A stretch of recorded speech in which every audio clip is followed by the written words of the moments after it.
Thought I'd make a quick video on the Canon 5D Mark II. This is a bit of a classic camera, been a very popular camera for a long time, and now on the second-hand market it's a very affordable one.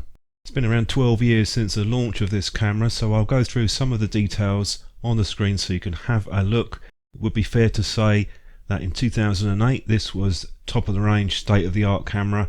When we fast forward to 2020, clearly some of these areas are going to be a little bit dated compared to more modern cameras. So what I'll do is start looking at the body.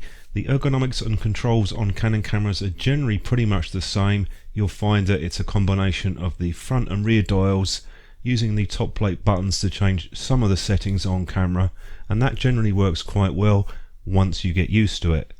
As this is a pro level camera, you do have plenty of connections on the side, including a flash sync socket. Also have that microphone input for video recording.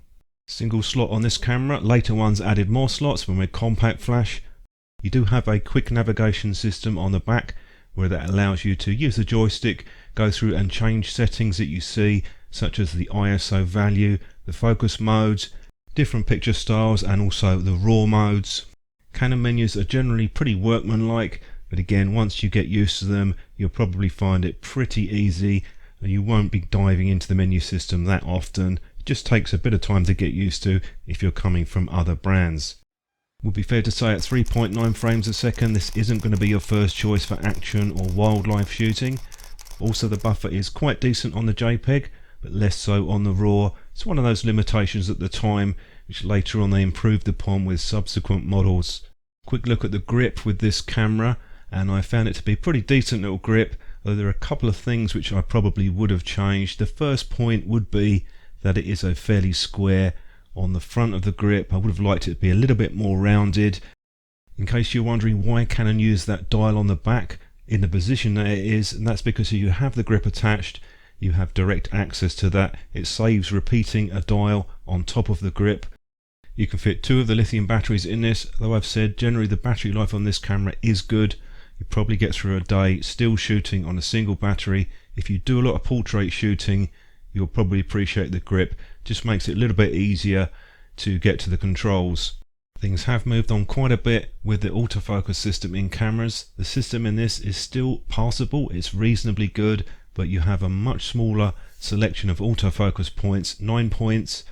Although there are some additional focus assist points, you only have access to 9, and you'll find that the coverage is fairly limited on the frame, particularly on the edges and corners. You've got basically no coverage. What I've found is that the central autofocus point, particularly in low light, is the one to use. They're less reliable on the outer ones. You do have live view on the Mark II with its contrast based system, or you can use the mirror flipping up and down to give you the phase detect. On the contrast system it's pretty slow. You're not really going to be able to use this for continuous action shots. As far as the real world focus performance with this camera, it's not too bad. I tend to use that middle point more. The biggest problem you'll have is if the point wanders off the subject. You can see in this shot it's focused on the background, but the tracking performance is acceptable for a camera of this age. Just going to be a little bit harder to work with those limited points. Also found the white balance can be a little bit on the cool side. Fairly easy fix in post-processing, or if you want to tweak the camera settings. Let's talk about image quality and using the camera for a while now. What I will say is with the ISO range, this is a shot in RAW at 3200. It's still pretty decent. Obviously you have some noise. The native range tops out at 6400, and generally I wouldn't go above that because you do see a pretty big hit in the image quality in low light, but it's still very usable in the moderately high ISO settings. Which leads me on to another point. The dynamic range is definitely lower than more modern cameras. If you're shooting RAW, what I do is drop the camera down, maybe a stop and a half, and then push it in post-processing. It's definitely a limitation with the camera. The Mark IV improved a lot. The Mark III really didn't improve at all. In fact, it was probably slightly worse with dynamic range. You can work around it, just use your exposure compensation. Worth talking a bit about the video on this camera, although it's quite basic compared to some of the new ones. At full HD the quality is actually still quite good. I would tend to use a stabilized lens if you're hand holding it, unless you have a rig, but in low light it's also quite good up to around about ISO 3200.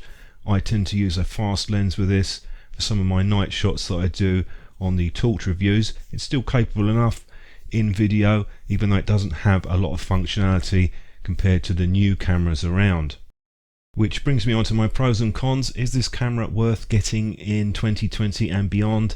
And that really comes down to what you're looking for in a camera. I've listed out my pros and cons on this particular model, and the main one's going to be the limited dynamic range and the fairly narrow focus area that you have with the 9-point autofocus. If you can work around those issues and they don't particularly affect the type of shooting that you do, this camera can be had for an extremely good price.